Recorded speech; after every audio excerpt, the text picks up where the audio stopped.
Hello, everyone, and welcome to the webinar presenting the 2025 Trends Report. We'll start in 1 or 2 minutes while we wait for other attendees to join. In the meantime, Natalia, how are you? Great, Angie. How about you? Good as well, thank you. So we'll just give people 1 or 2 minutes for them to join because we know this platform sometimes can be a bit tricky, and then we'll get started.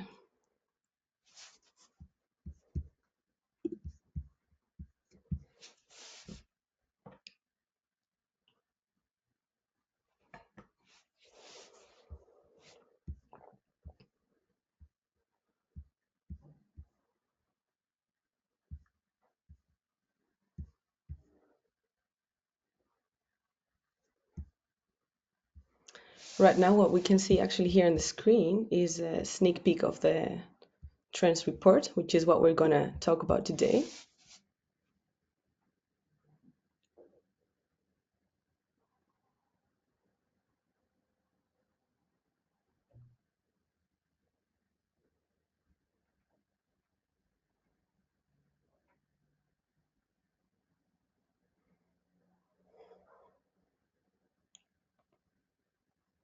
All right, about 2 minutes are almost over. We'll just give a few more seconds. For latecomers, I'm one of them, so I'm just empathizing here.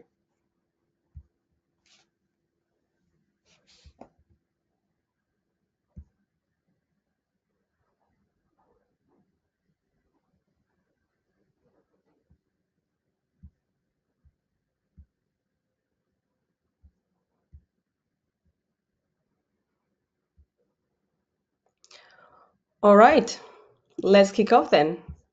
Hi, everyone, and welcome to the webinar that presents the trends report that RatedPower builds on an annual basis. For those of you who still don't know, the trends report is a report that puts together industry insights, renewable energy industry insights through a multitudinary survey and stats from our platform.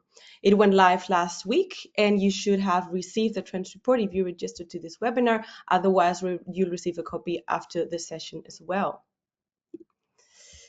All right, so thank you for being here today. Who are we? I'm Angie. I'm part of the marketing team at RatedPower, and today I will be presenting together with Natalia, part of the trends report. Natalia, if you want to introduce yourself. For sure. So I'm Natalia Opie. I lead the customer success team at RatedPower International, and our team, as you may know, bridges the information knowledge between our product sales and our clients. So we'll support all your business operations. Great, thank you. Right, so just as a quick summary, this is the fifth edition of the Industry Trends Report that we create at RatedPower. It's based on over 45,000 solar design projects and insights from over 140 professionals across the sector, but we'll dig into this in a minute. Before we start, as you know, RatedPower, we organize Pulse. It is an international two-day event where hundreds of professionals from the renewable industry sector gather. And it takes place this year on April 3rd and 4th at Espacio Coam in Madrid. It will have technical workshops, presentation, panelists from companies all over the world like Lightsource, Aqua Energy, EDP, many, many more. And you'll also have many networking opportunities as well, and an exclusive dinner included in the ticket. Wherever you're from, this is an international event. We invite you to come over. There will be people from Germany, from the UK, from the Philippines, all over the world. So we encourage you to attend 3rd and 4th of April in Madrid. Right. So How will this webinar work? It will last about 45 minutes. First, I will be introducing the industry insights and challenges, and then Natalia will tell us a bit more about the trends and walk us through the software, where we'll get a bit more technical. We'll see how solar energy is evolving through the lens of RatedPower's platform data, and that will be the core of the session, the technical part. At the end of the webinar, you'll have 15 minutes for Q&A for you to ask whatever you need. Again, everything we talk about today will be is included in the trends report, which you should have already received prior to this session. But if you want to share it with your colleagues, you will get a copy again tomorrow, or you can go to ratedpower.com/resources and you'll find it. You'll find the report. As mentioned, first, we would like to briefly explain how and where we gathered all the data. And the two main sources we used to compile the report are a survey of industry professionals and statistics from the Rated Power software users. The survey was conducted with 143 professionals from the renewable energy sector across 41 countries and 6 continents. Many of the responses were given before the results of the US elections, just for you as a context. And for those of you who didn't take the survey, our questions mostly focused on areas such as the impact of regulatory policies, technological advancements, innovation, and emerging trends shaping the industry's future. And there was a wide variety of experiences and organizational contexts that were represented in the survey, providing a very diverse range of perspectives on the trends. Let's now dive into the topic. What is the current state of the renewable energy industry? Well, good news to start with. In 2024, solar energy generation increased by 29% to solar panels installation increased by 29% compared to 2023 globally. Renewable energy capacity grew by 666 gigawatts in 2024. Can you actually guess what countries drive this? Well, start thinking about this because we'll ask you in a bit. Also, global investments in energy reached $3 trillion in 2024, and nearly $2 trillion went to renewables, electric vehicles, and nuclear energy. That accounts for 70% of that investment.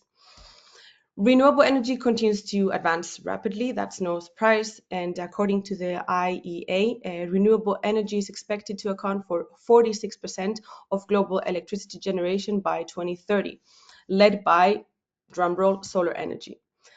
Of course, despite these optimistic indicators, the industry continues to face some challenges. We'll dig into some of those now, according to our respondents. As you can see in this graph, there's also no surprise about grid issues. They are the top concern in the sector as projects take over 10 years to complete, leading to more congested grids and curtailment policies that don't guarantee grid access.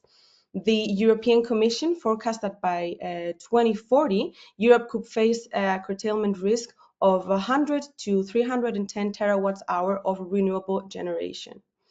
The second biggest concern is permitting and regulation, though this has slightly improved. In the survey, the concern has dropped 6.3% compared to last year. This might have also been due to some global simplification efforts in regions like Sub-Saharan Africa or India. There's more detail in the report if you want to know more about this.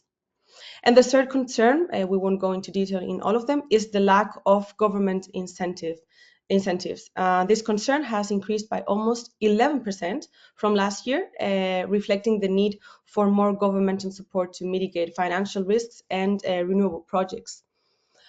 Despite all these challenges, there's always some light to be shed here. The global push for transition continues, with 35 countries in 2023 approving new energy performance standards, and these countries represent 20% of global greenhouse gas emissions.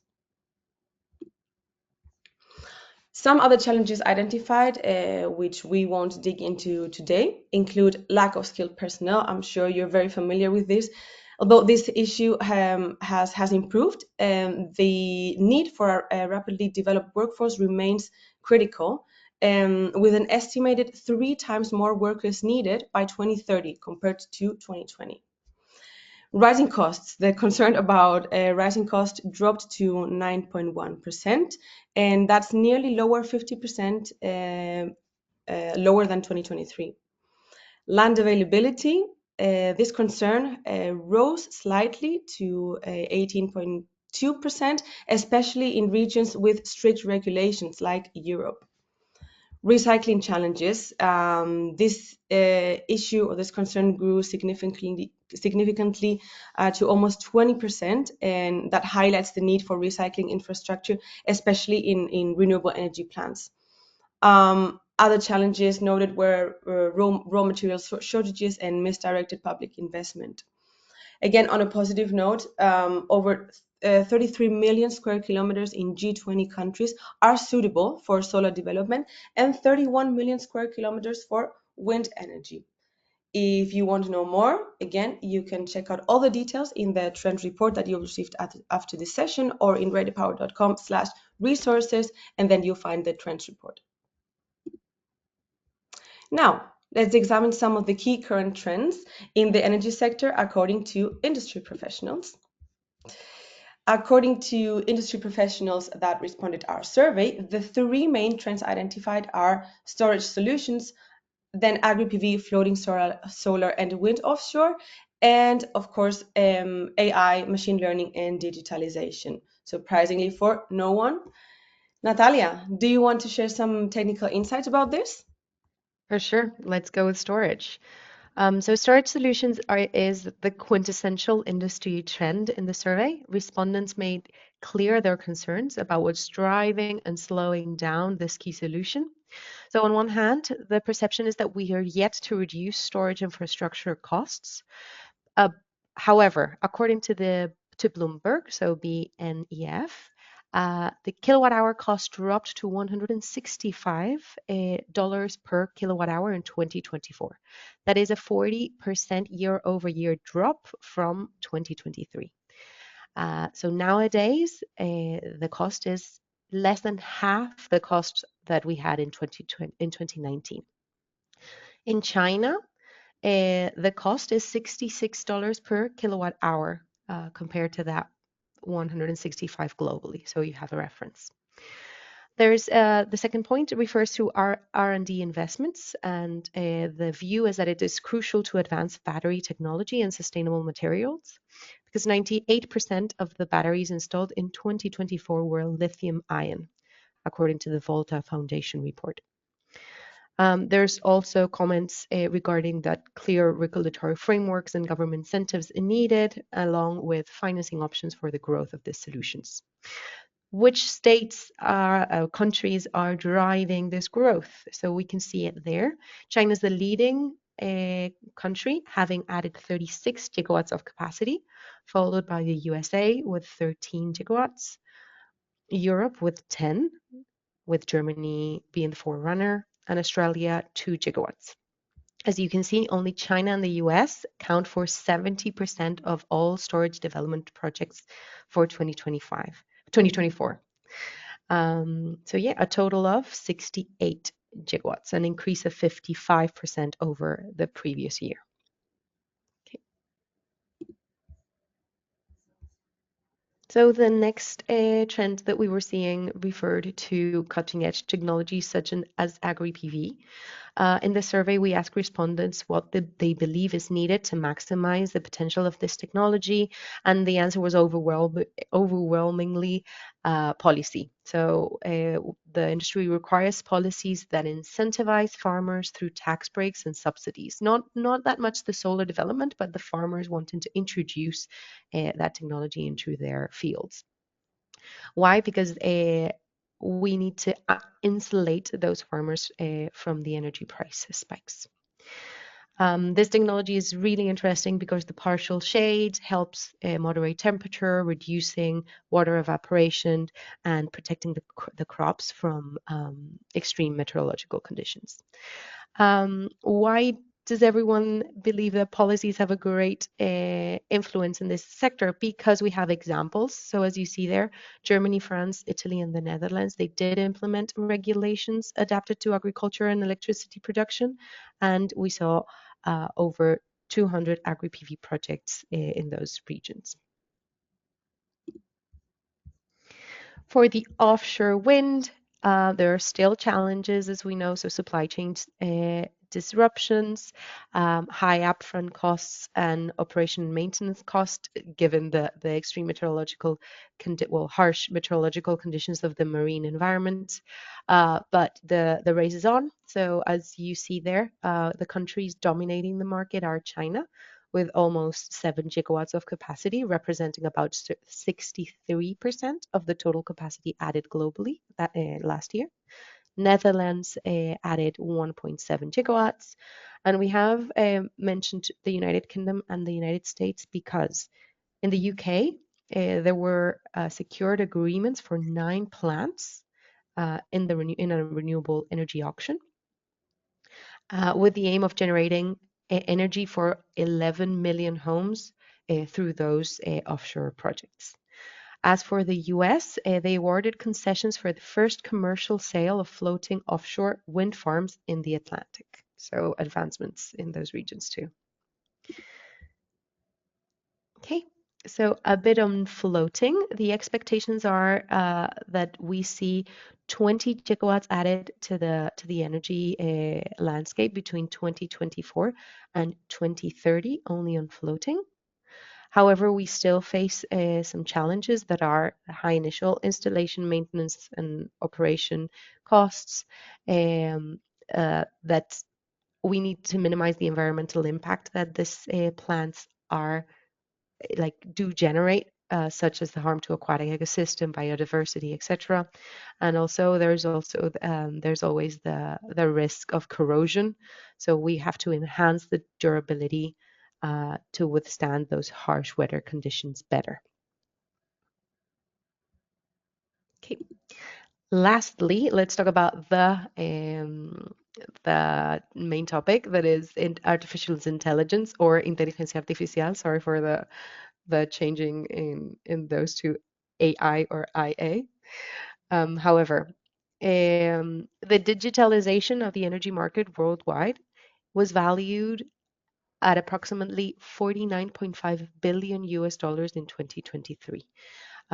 It is expected to grow at a compound annual growth rate of around 28.4%, as you see there, until 2030. So the use cases that are most talked about and where we're already seeing artificial intelligence is predictive maintenance to reduce downtime and maintenance costs by identifying faults early, optimizing grid management and enabling smart grid technologies to improve stability and energy dispatch, and also to forecast. So energy forecasting for renewable sources like wind, solar, and with that, we can optimize the yields of our generation facilities and their operation.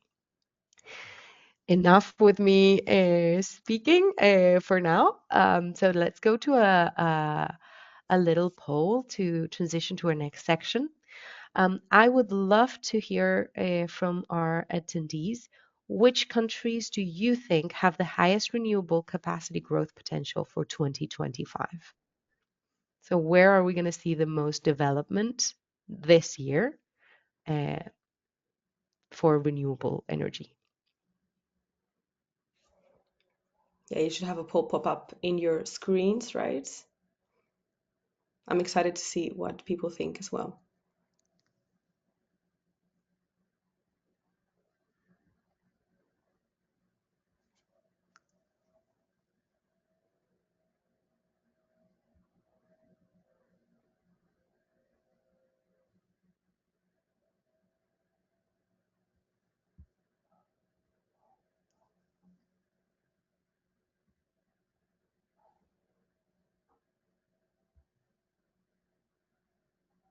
Okay, so 75% of our attendees already voted, so I'm going to close the poll. So we have 5 votes or 60% almost for China. And then the runner-up would be India with 33% of the votes, and the United States would be the third most voted. So let's see what our clients, like the people that responded to our survey, think in the next slide. So last year, these results came pre-election. We had this um, results from the survey. However, in the following slide, you're going to see the true growth for 2024 and kind of what is projected for following years. So you were completely right. China is um, the is expected to triple its renewable growth, reaching half of the global renewable electricity generation by 2030. Um, and according to the Chinese National Energy Agency, they added 357 gigawatts of installed solar and wind capacity last year, so growing by 45% over 2023. So you were completely right. China's number one. However, India is a bit lower in the list, as you may see. So we have just after China, the European Union, then the United States, India, Latin America, Asian region, Middle East, North Africa, etc. So the European Union is expected to be the second region in renewables growth due to our country targets for 2030 and adding new PPA auctions that are in the pipeline and incentives for solar.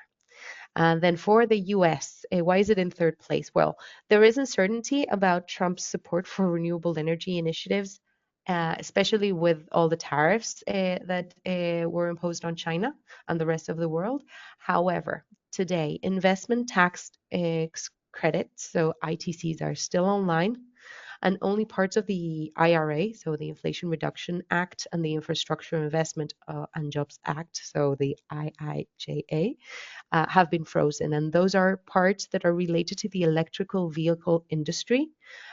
It looks like the funding for clean energy technologies besides EV is still on, so should not be affected. So that's why this metrics and expectations are still valid nowadays. Exciting. So the next slide is going to show you what we saw from rated power. So we took all the simulations that happened in 2024 and we're seeing, hey, these are the amount of gigawatts simulated in regions, and they coincide actually with the growth that we've seen, except for China, because it is true that we don't have as many clients in the Chinese market. However, you see here that Saudi Arabia is on the top of the list just because their average power per project is usually quite big, uh, as you may envision the huge PV fields that they install over there. Then we have USA, Brazil, Australia, Spain, etc. Okay, this is a great segue to go into the statistics from that we can extract from the rated power platform. So we'll dive right into it. First, let's talk a bit about where we extracted the data from. So we had 42K projects, so 42,000 projects worldwide. And between those, there were over 3.35 terawatts of power simulated. Okay, so that's from where the following statistics come from. So quite a good pool of data.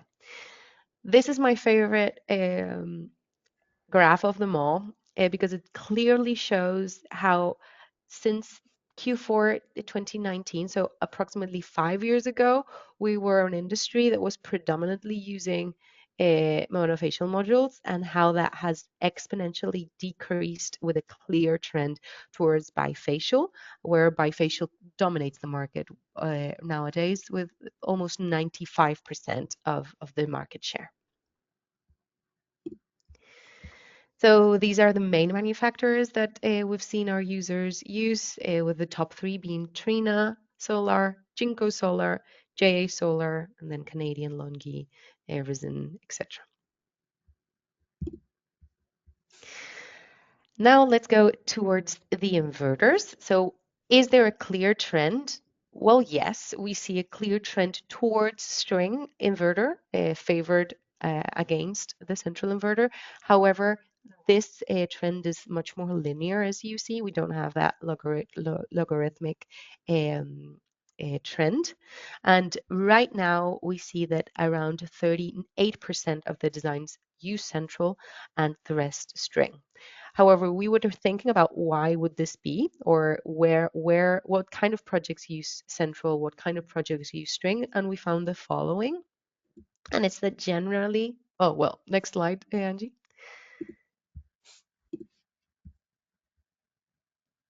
Well, don't worry, go back and I'll go in order. Okay, so here you see that distribution per region. So it's super interesting to see the disparity. The preference between central or string has a lot to do with the country that we're in, and we have strong indications that that has to do with which companies are more prevalent and what's the supply chain is easier for one type of string versus the other per just the, the the the trend in the region. For example, Australia uses central inverter, United States too. But then we have France that predominantly uses string, same as Germany, same as Italy. In Europe, strings are much more common. Okay, here you have the list of the top manufacturers led by Sangro, Huawei, and SMA. And this is what I was referring to before. So we see that the average size of the plant, of all the PV plants that use central inverter, is around 183 megawatts, versus with string inverters, the sites are smaller. So we're around 62 megawatts. I hope you like all these insights as much as I do. There's much more detail, and you can check your specific regions in the trends report. So this is for preferred structures, and the preference is quite stable. So we see majoritarily use for trackers. Then we have a like 30% free between 22 and 33% fixed, and then since 2022, we have that percentage of east-west designs. However, that's because we included it in our software, and before we couldn't count how the implementation of east-west because we didn't have that data. So yeah,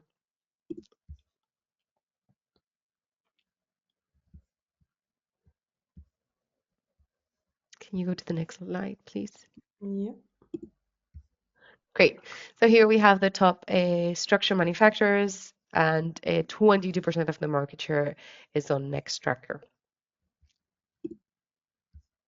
Okay, so now we're gonna go into the world of storage. And here we're going to see the amount of designs that were hybrid versus not. So PV or PV plus BESS. So we see here that people are doing a lot of hybrid solar. So let's say around 12, 13% in the last year, 2 years, accounts for hybrid projects, PV plus storage from every PV project that has been simulated in the world. So a tenth of the projects include storage. Okay, then we have this same information, but for selected geographies. So we can see, for example, Chile. It's a market where this storage is super important. That's the main feedback that we have. Our clients are all the time asking on how to optimize their storage projects. So we see it here that almost like 37% of the designs are hybrid. Here we have, so from those hybrid projects, you could have AC coupled or DC coupled BESS. So AC coupled would be co-located next to the substation and connected straight into the interconnection facility, whereas DC coupled would account to all those storage systems that are distributed around in the PV field, integrated and connected to the same inverters as the PV. So that's the two types that rated power allows, and the two types that exist. And here we see the distribution. There's overwhelmingly more AC coupled a hybrid system, because generally we see that it's like two projects in one. One is detachable from the other. If we want to repower, do like a redesign of an existing PV plant, we can put an AC coupled storage that is an annex to the existing field. Then it has a faster response rate as it's closer to the substation, so it is a bit more suitable for ancillary services. However, it is really interesting that the DC coupled storage is growing and has its own benefits. For example, like the less initial expenditure, for example. Okay, so here you have it, best type over AC versus DC. So some more statistics, and in the next slide, I would love to talk about features that RatedPower now has that will help you also design storage facilities, standalone this time, not hybrid, and the layout editor. So let's talk a bit about this. So these were developments that have been launched in the standalone storage 3 months ago and the layout editor a month ago. So I'm going to give you a sneak peek. If you're interested, if you haven't tried it, please reach out to your business partner. We would also send you links tomorrow with a recap of this event on like a product tour. So you can go in and kind of be guided to the 12 steps of the layout editor, for example, and you can understand why it's useful and how you would be using it in your projects. So let's go to standalone storage. Right now in RatedPower, you can design a standalone projects detached completely from PV. So we have a mini interface, so an interface only for storage and your documents. And we also support arbitrage, so the dispatch of the energy of that facility. So you're going to be able to include your grid prices, size your storage, and then have a report on what's the most optimal way of operating that facility. When are you going to charge from the grid? When are you going to discharge to the grid to maximize profits? AC coupled was launched just yesterday. So when you have hybrid projects, when you have PV and storage, you're also going to see dispatch of that storage facility. You're going to be able to buy or not from the grid, charge from excess energy from the PV, or even charge from the PV, wait, and then discharge to the grid if that's economically profitable um, for you. I'm going to show my screen right now and show you a bit of that.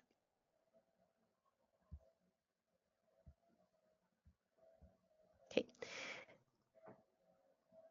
If you have any questions, please feel free to leave them in the chat. We'll be answering those in a minute.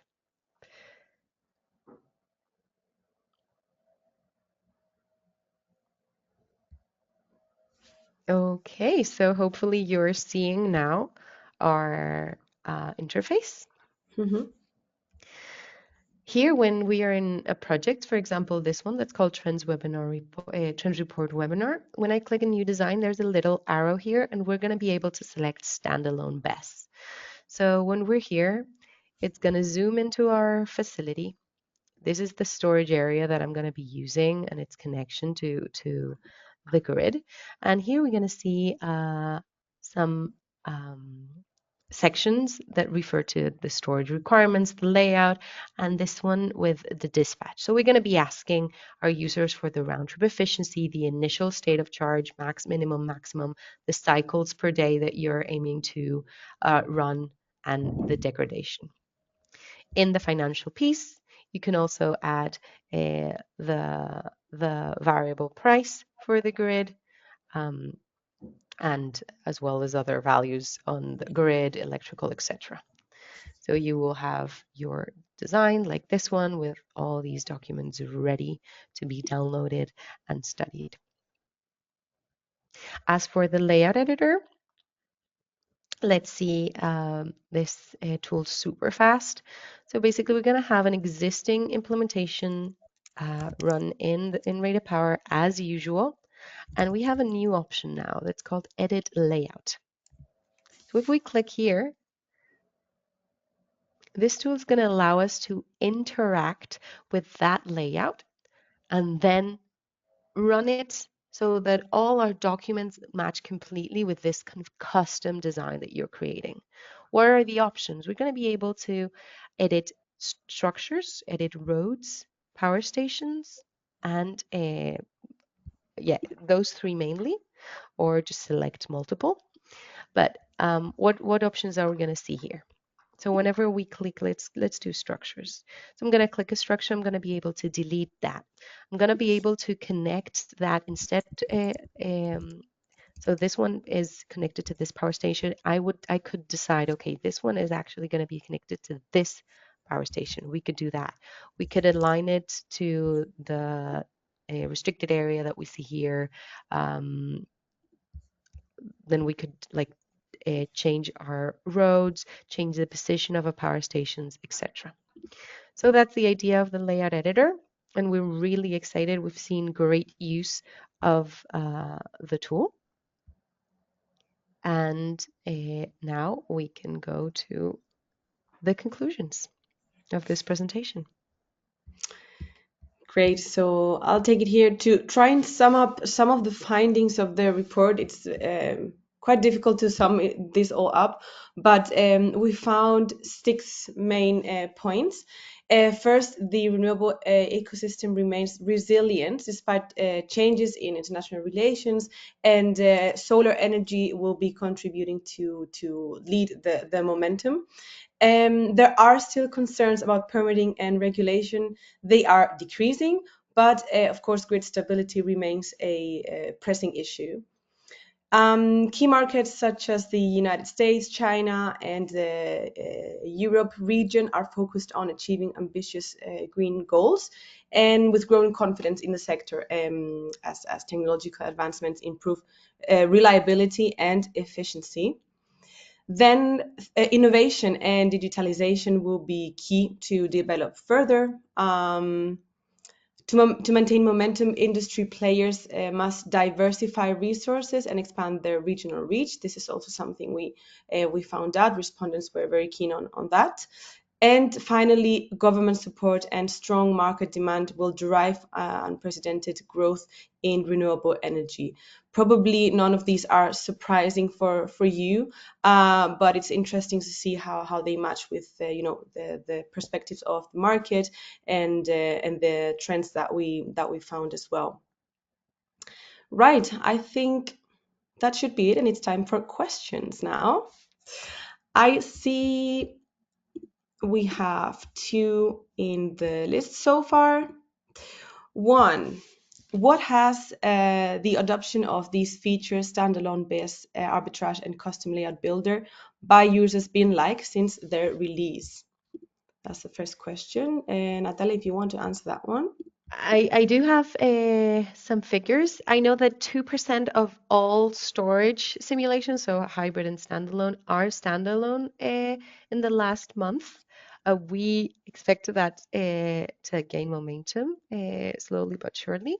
And then I know that for the layout editor, it's been used in 46 countries already in less than no, in a month that it has been out, and it amounts to 1.5% of all simulations that were run this last month.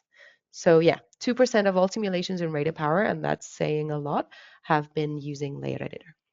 Yeah, very interesting. I'm also seeing here the leading countries here using these functionalities are Brazil, Chile, South Africa, Australia, and the USA, and some countries from Europe as well. So yeah, hopefully it will continue to grow. What else do we have here? Someone's asking, is the best arbitrage management available with the PV design? I mean, we've discussed this already, I believe, but we can confirm, The right? Yeah, exactly. So it was launched just yesterday, so maybe you haven't seen it yet because it was super Mm-hmm. new. So it is available for AC coupled storage, meaning those that are storage plus PV kind of in a separate location. It is not available for DC coupled, where it's intertwined. However, that's coming. So we are working on that. Just we launched AC dispatch and DC dispatch is on the way. Yeah, good point. Very interesting. Another very interesting one. How do electrical losses compare between DC and AC configurations, and what are the main factors influencing these losses in each system? Ooh, interesting.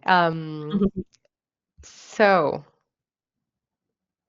that would be a great thing to try with the software. So you could generate the DC coupled storage and the AC coupled storage, run both and compare the electrical system losses between the two. I that would be very interesting. I don't want to risk answering that without the data in front of me. So I would for sure try and do it in RatedPower first. I'll try after we finish this webinar and I'll send a note to that to the user. Of course. Then we'll have a little bit of a longer demo as well. Exactly. Um, how to access the layout editor in the basic plan? It's a Okay. So yes, this is a good question. So this is the first layout editor is not included in the basic plan. So right now we have three types of subscriptions in RatedPower. Uh, the basic one, the advanced one, and the enterprise one. Advanced and enterprise include layout editor, whereas the basic one does not. However, uh, I'm sure that you could reach out to your business partner and discuss this a bit more. If you haven't had the chance to test the feature, we can open a testing period for you. Um, Granted. Mhm. Yeah, and there's also the option to with the guide to have a sneak peek of how that looks like as well. Yeah. I think those are all the questions. Unless I'm missing something here. Um, so I think we can call it a day. Before before we stop here, if you want to just quickly go to the next slide, Natalia, so that we have a quick reminder about our event in April. Just if you weren't a part of the webinar at the beginning, as you know, Rated Power organizes pools. This is the third edition and probably the most interesting one so far, with more insights, more innovation this year. It is an international event taking place in Madrid at Espacio Coam, the 3rd and 4th of April, and there will be technical workshops, there will be keynote presentations, there will be panelists from all over the world. So we encourage you to attend, come over and enjoy all the networking opportunities as well that you'll have, and the exclusive dinner that we've organized. That's it from us, I Exciting. think. If you have any more questions, you can reach out. You'll get an email with all the information, the trends report, and we'll be in touch to follow up as well. Thank you all for attending, for being here. Thank you, Natalia, and hope to see you all soon. My pleasure. Thank you, everybody. Have a great day.